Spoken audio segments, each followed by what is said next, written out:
For more on this strategy, let's welcome in commentary editor for the Washington Times and Newsmax contributor Kelly Sadler and National Advisory Board member for Project 21 and principal at Red Trail Strategies, Chris Arps. Great to have you back on. Kelly, why are they sticking with this strategy?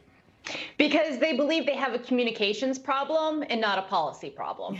And they believe that their policies are working, even though the American public doesn't believe them. And so if they just alter their communication strategy, then perhaps they'll get more buy-in. Listen, it's not working. Joe Biden is toxic. His approval ratings are in the mid-30s.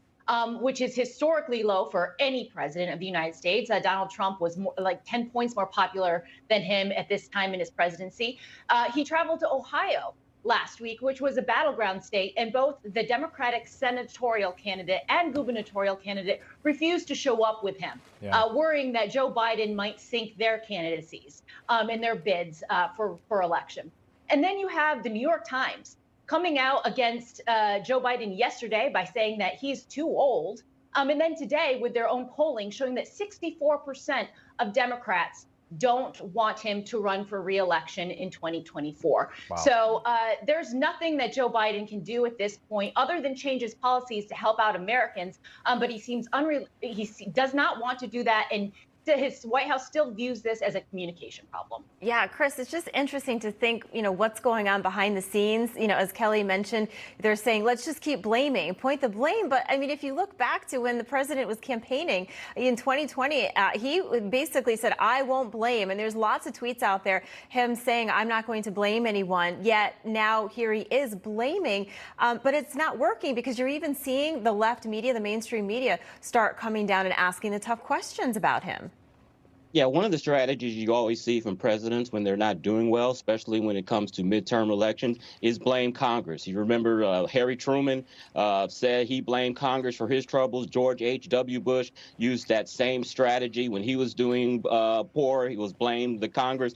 But that strategy doesn't work when you have Kristen Sinema and Joe Manchin, who are blocking all of your legislative agenda that you say would help the country. Yeah. It's not Republicans that are stopping your agenda, Mr. President. It's two Democratic senators. Chris, that was the Do Nothing Congress, 1948, Harry Truman. Yeah, and, we were around then, weren't we?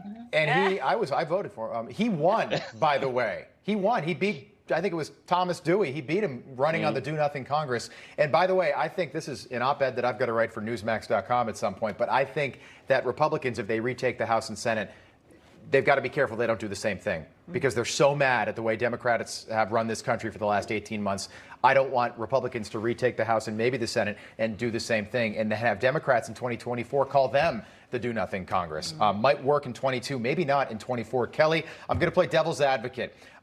You brought up Joe Biden's approval rating. So Trump was at 44% at this time in his presidency. Donald Trump, according to, or rather Joe Biden, according to a Civics poll out this weekend, he's at 30%.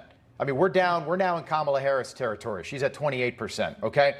Is this problem real, though? Bill Clinton was in the low 30s before he beat Bob Dole without any problems in 1996. Can Joe Biden rebound? Well, Bill Clinton famously pivoted. He pivoted to the middle. He changed his policy prescriptions. He said it was the end of big government, and he took on issues that he could forge compromise with Republicans in the House and the Senate with. We see no indication that Joe Biden's doing that. I mean, he's talking about now declaring a public health emergency for abortion.